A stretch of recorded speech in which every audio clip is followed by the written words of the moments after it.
If you subscribe to the channel, you'll get lots of interesting videos like this one.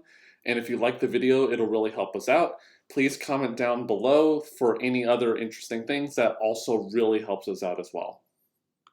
Hi, welcome to another edition of Easy Theory. So we have a potentially long video today. So what we're going to be doing is talking about context-free grammars a little bit more. So these were grammars that had a particular structure that is actually really useful, which, if you recall, is some variable, one variable will produce something which could be a mixture of terminals and variables. So the left side is always one variable. The thing on the right can be potentially anything. And this is called context-free because no matter what is next to this variable in the derivation so far, it just doesn't matter because we're just replacing that one variable with a bunch of other stuff. But this is kind of irksome. If we look at this right here and we say, well, that could be anything, right? So is there anything that we can do about it? I said anything 3 times just there. Is there anything we can do about this? Because if we look at a really complicated rule, for example, so like A goes to B, capital C, D, E, little f, G, little h. So like a really complicated rule that is a mixture of variables and terminals, we can't really reason very much about what this rule can really do. So we could try to. We say, oh, it starts with the B, but then it follows anything that C can make, then the terminal D, then with the variable E, whatever it can make. So we could try to figure it out, but when it's intermersed with a whole bunch of other variables and other rules, even of A, this can actually be quite cumbersome.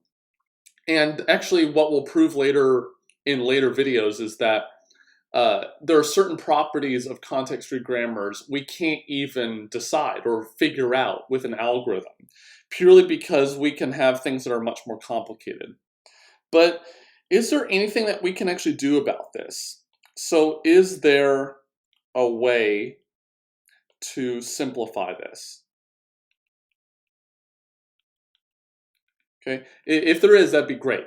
So that's what we're going to talk about today, which is something that you all are probably familiar with, which is something called, not con, it's Chomsky, learn to spell, Ryan, Chomsky Normal Form.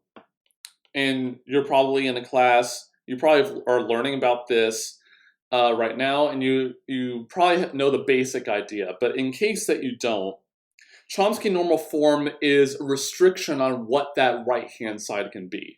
So if you don't know anything else, it is a restriction on the right-hand side. So what is the restriction? Well, there are 3 things that are true in a grammar that's in Chomsky Normal Form. So the only rule that can make the empty string is the start variable can make it. So that's the only rule that can make it. No other variable can make it. Only the start variable can make it. We could have any variable will make a single terminal and nothing else. So we enforce here that A is a variable and A is a single terminal. Or what we can have, because if we just restrict to these 2, then we're still in regular grammar land. We want to get something for the context-free languages instead. So the other type of rule that you can have is variable A makes 2 variables.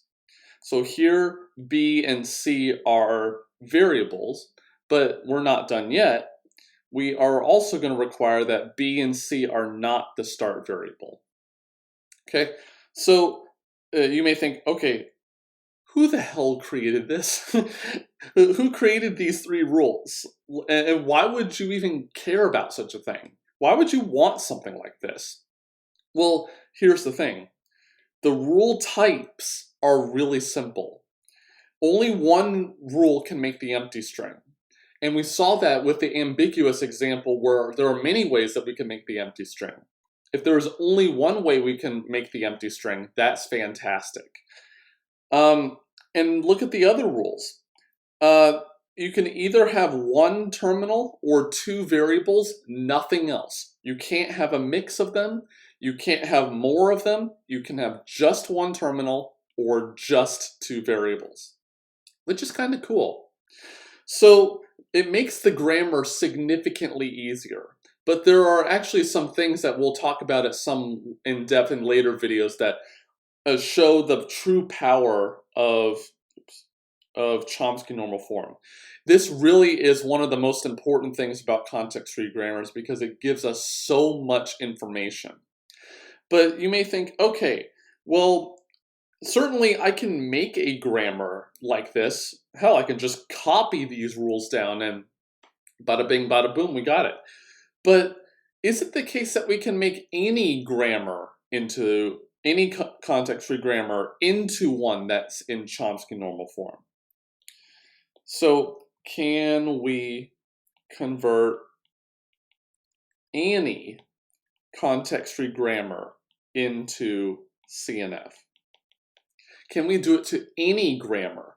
So is there a way that I can keep the language of the grammar exactly the same, but have a version of it that's in Chomsky Normal Form? Because I can certainly make a grammar that isn't in Chomsky Normal Form. And what we're going to answer today is in the affirmative. This is possible. And moreover, there is an algorithm to do it. So how do we actually go about doing this? So let's actually look at these three rule types again. So this one says that the two variables on the right-hand side, oh, I forgot to put the start variable. Oops, that was my mistake. These two variables can't be the start variable. So one thing that we can actually do right off the bat is to ensure the start variable and not on the right-hand side of any rule. And how can we do this? So let's say that S was the original start variable. So this guy right here is the original start variable. Well, I don't know anything about the structure of the grammar. Maybe there is some weird rule down here where it has SB or something, where one of the two variables is on the right-hand side that is the start variable. And maybe that is the case. We're just going to handle the case entirely. We won't even think about what the grammar even looks like. So how are we going to fix this? What we're going to do is make a brand new start variable. I'm going to call it S0 and have it make the variable S. So this guy right here is the new start variable. And what we're going to actually make sure of is that we don't change the language of the grammar at any step. So in this first step right here, do we change the language of the grammar? And I argue no. Why not? Well, suppose that we can make a string of terminals from this start variable right here, from S. Well, how can I make the same string from S0? Well, its only rule is to go to S, and that didn't make any terminals in the process. And then we can follow the same rules we would have done with the S one. So that shows that the original grammar, whatever it makes, the new grammar also makes. But what about the other way? If the new grammar makes something, does the old grammar make it? So in the new grammar, we have to start with the start variable, and its only rule is going to the original start variable, and then S will make something. Well, in the derivation, what we can do is just chop off this application of this rule, and then basically just start it off at this variable S, which was the original start variable. And so we get a derivation in the original grammar, okay? So this tells us right here that we don't actually change the language because this rule right here that we have to use in order to generate anything doesn't make any terminals, and that proves it, which is pretty cool. Okay, well, uh, what about some other rules? So maybe we could have some other variable, or maybe A does this. A is a bad variable. Makes the empty string. Well, one of the rules says that anything, if we are going to make the empty string, only the start variable can make it, not some other variable. That's what the rule said. So how do we fix this? This is actually considerably harder because what if we have like some variable b, which is going to make 3 a's, right? So maybe this variable b can also make the empty string because each of these individual a's by this rule down here can make the empty string.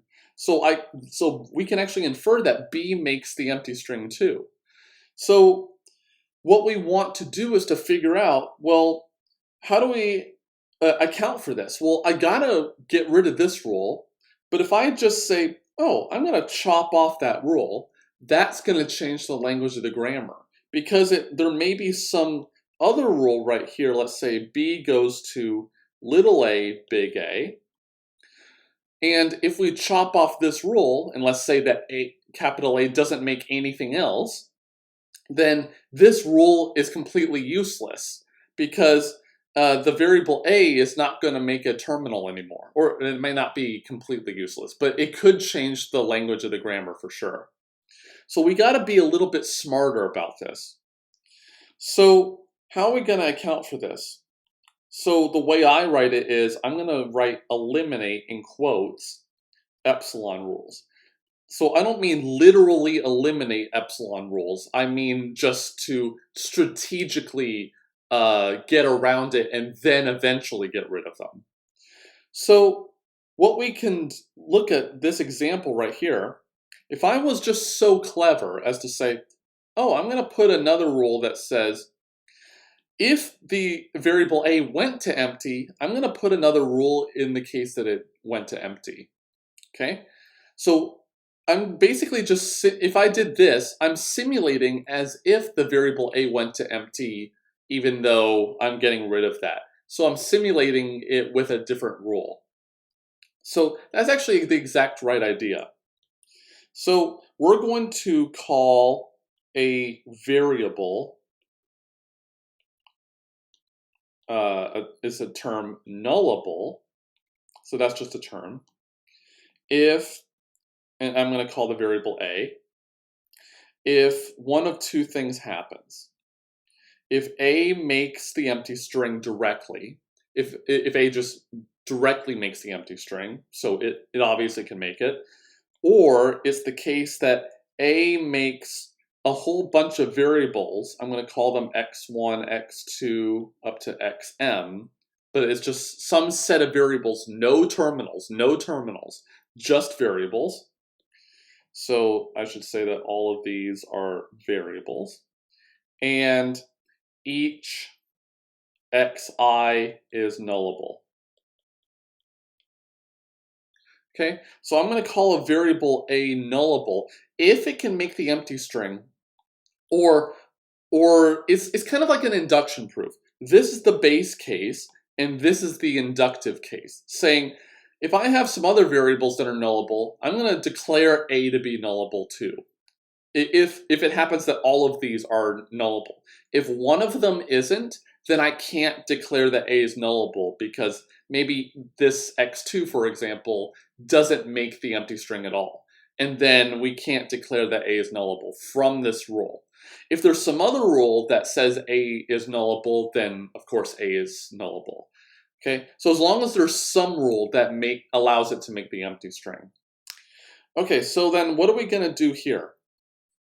So what we're going to do is we're going to look at it this way. So if we have so for each rule of the form a goes to x, b, y, So this is just formal notation to say that x and y are any mix of variables and terminals. And the b here is just a single variable. So if we have some rule that like this, and we probably will, so then, and it's the case that b is nullable, then what we are going to do is we're going to add the rule a goes to xy. Okay, so it's as if I'm taking this b and it's in the case that b is nullable. We're simulating as if it went to empty, because that's what this rule is. We're not changing what goes before the b here. We're not changing what goes, before the b or after the b.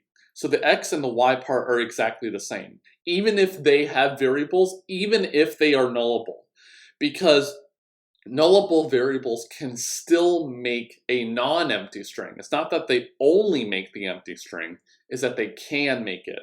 So we're simulating as if this variable went to empty. And we're going to do this for every possible rule. Even if we add a rule, we're going to handle that case as well. Some things to note: if we have some rule of the form a goes to a, so like a variable makes itself, we can just delete that. Yeah, because if we have like some nullable variable alongside a, and then we added this rule in case that that variable went to empty, this rule doesn't do anything, so we might as well just delete it. It's not going to actually help us. It's not harmful, it's just that it's not going to help us at all. Okay. Then in the case that the start variable is nullable, we got to add that rule to allow it to make the empty string. So if the start variable is nullable, then we add the rule s0 goes to empty. Because if it's nullable, it can make the empty string, so we gotta not change the language. So we better add that rule at the beginning. So that's just a side case, but the main takeaway here is that we're simulating a nullable variable with another rule. We're adding a rule. So why does this not change the language of the grammar? If we can make the empty string, clearly this is gonna still make the empty string, so that doesn't change. But in the case that we don't, suppose that we applied this rule and b went to empty, then we can go through this rule instead in the new grammar, going to it directly. Okay, and then if we had this rule, then we can reconstruct the derivation in the original one by choosing this rule instead and having b go to empty instead. So that actually proves that this doesn't change the language of the grammar either. Okay, cool. So, and one thing to note here is that the order of these rules, these steps that we're doing, are actually important. What I actually recommend you trying to do in the comments is do the rules in some other order, the steps that we do in different order. Does it always work? And it turns out that it doesn't, but I want you to find a counterexample to show that changing the order of the steps actually doesn't work for all grammars. Okay, so let's look at what do we actually need to do? Well, we can still have things like this, where a goes to b, a single variable. If we have two variables, that's okay. If we have 3 variables or more, that's a bad thing. If we have a variable makes a mix of variables and terminals, that's also a bad thing. So we want to get rid of this, get rid of this, get rid of the fourth one, and keep the third one because it's okay with Chomsky Normal Form. So the one that we're going to deal with next is this one. So these are what are called unit rules. And in some sense, they're kind of useless because they don't actually make anything of the string. They're just changing one variable to another one, right? They're not producing any terminals. They're not doing anything else other than going to another variable. So the question is, so this is the third step, how do we, quote unquote, eliminate unit rules? So let's actually motivate this with a small example. Suppose that we had like A goes to B, B goes to C, C goes to let's say little a, and that's it, or AB or something. So some string of terminals down here. Well, what we notice is that A can also make this string of terminals AB, and also this variable B can make it too. So the way to fix this, or one way to fix it at least, is to have A make AB, the variable B also make it, and C also make it. So in some sense, what this process is doing right here is we're shortcutting, right? So if you think about a chain of unit rules, we're basically just we're shortcutting our way down to eventually where we get something that isn't a unit rule. Keep in mind that these variables like A and B could have other stuff too. So it's not that it's just a unit rule, it's just that there is a unit rule. And we want to obviously eliminate them. So here's how you actually do this. And this is not actually taught correctly, so I want to actually correct the record on this. So what we're going to do is we're going to form a directed graph. And if you happen to not know what that is, it's basically just a bunch of nodes right here and some edges with an arrow. And so it's kind of like transitions in a DFA or something. And these are I'll mark it. So these here are the vertices, and the arrows are what are called directed edges. So how are we going to form this directed graph where the vertices, I should do it this way. So the vertices are going to be the variables, and we're going to form the edge A to B if A to B is a unit rule. So in the case above, we will have three vertices, A, B, and C, and then directed edges from A to B, and then from B to C. Okay. So what are we gonna do with this graph? So then what we're gonna look at is look at any pair of vertices A and B in the graph. If there is a directed path, so if there is some way from A to B, okay, so that means that there's a chain of unit rules to eventually get there. So then what we're going to do, if that's the case, look at all rules of the form A goes to, okay, yeah. So if that's the case, we're going to look at all rules that happen to have an A inside them, okay? So we're going to look at all rules that happen to have an A inside them.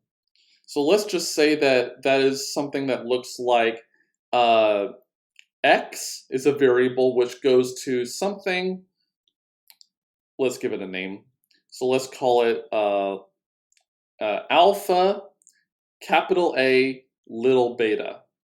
So this is alpha and beta, just like X and Y were before, are a mix of variables and terminals. So look at all rules of this. And then what we're going to do is we're going to add the rule x goes to alpha b beta. Okay, so in some sense, we're adding this rule right here to shortcut the way from A to B because there's a chain of unit rules that takes us from one to the other. Whew. So why does this actually not change the language of the grammar?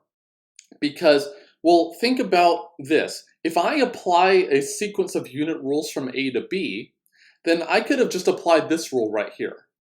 Okay? So then what about the other way? So let's just say that I apply this rule right here.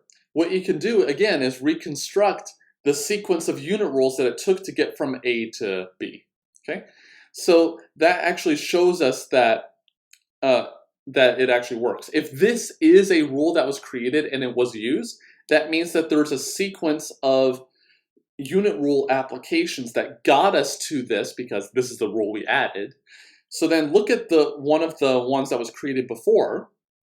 Then then that must correspond to a path in the original graph, and then correctness follows from that. Okay, cool. So that means that from here we have finally fixed this rule type right here. I'm going to leave an X here to indicate that that was a problem before, but the purple check mark means that we actually fixed it. Okay, so then what about these two right here? So what we're going to do is the last little bit, there's only a little bit more in stages, in 2 stages. So let's handle the one where we have a mix. So let's say, let's break up the mixes. The mix of variables and terminals. So what we want to have here at the end is to have a variable that makes a single terminal, or a variable makes a bunch of variables. So all of these right here are variables. That's not in Chomsky Normal Form yet, but it's really, really close here. So it's the one terminal is good. It's just that there may be a lot of variables. So let's just look at the case of where we have a variable a is going to make x a little a y. So here, I'll do it in green. So x and y, just like before, are a mix of variables and terminals. So what do we actually want to do here? Well, what we want to do is to replace this terminal with a variable. And normally you can't do that, but here's the trick. What we're going to do is to add a new variable.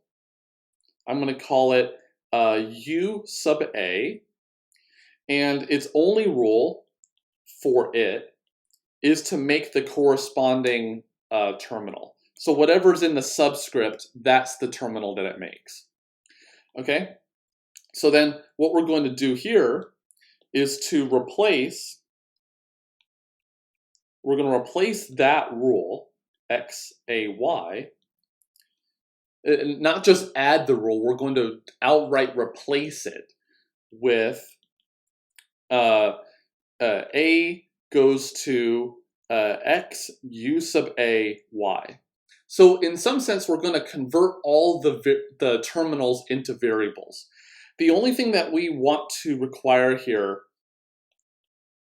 and there's a very good reason for this, is that the length of x and y together is at least 1. So let me turn on, okay. So that means that x is not equal to empty string, or y is not equal to the empty string. Why is that the case? Because if they were both the empty string, that means that this variable a only made a single terminal, and if we replaced it with a variable, then we just made a unit rule, and we just got rid of unit rules. And so if it was just a single terminal over here, that's not gonna That's correct for Chomsky normal form, so we don't need to do anything about it. So if one of the two have something, then we do want to convert it into variables. So we do want to do this procedure. But yeah, so all we're doing is we're converting a terminal in a longer right-hand side into a variable. So at the end, we have either a single terminal, which is enforced by this up here, or we have a bunch of variables. So then now the only thing we need to do is to break up those so-called right-hand sides that are long. So the fifth step is to break up what I call long right-hand sides. And what does long mean in this case? It means the length is at least 3. So why not 1? Well, if it's 1, then it's a single terminal and we can't break it up. If it's 2, and we don't have unit rules, so we don't have to worry about that. If it's 2 things, it can't be 2 terminals because we just fixed them. Otherwise, it's 2 variables, and that's okay for Chomsky normal form. So it's of length at least 3 that we need. Okay, so let's say that we have a really long right-hand side here. A goes to x1, xm, and we should remind ourselves that all of these are variables. And of course, for this to actually make sense, m has to be at least 3, which is the number of variables over there. So what can we actually do here? This is actually a pretty cool trick. And it's actually kind of hard to see if you try to get an intuition for, but it actually makes total sense once you see it. So here's the idea. What we're going to do is to make a new variable. I'm going to call it y1. And what we're going to do is these 2 rules. So we're going to replace that rule with 2 rules. And what are those 2 rules? It's going to be a goes to x3 up to xm. There are actually multiple ways you can do this, but this is just one way. A goes through x3, that's why we said there is at least 3 variables, up to m. And, actually, no, sorry. That was my mistake. It should be y1 x3 up to xm. And maybe I'll do this in a different color. So y1 is going to make the first 2 variables.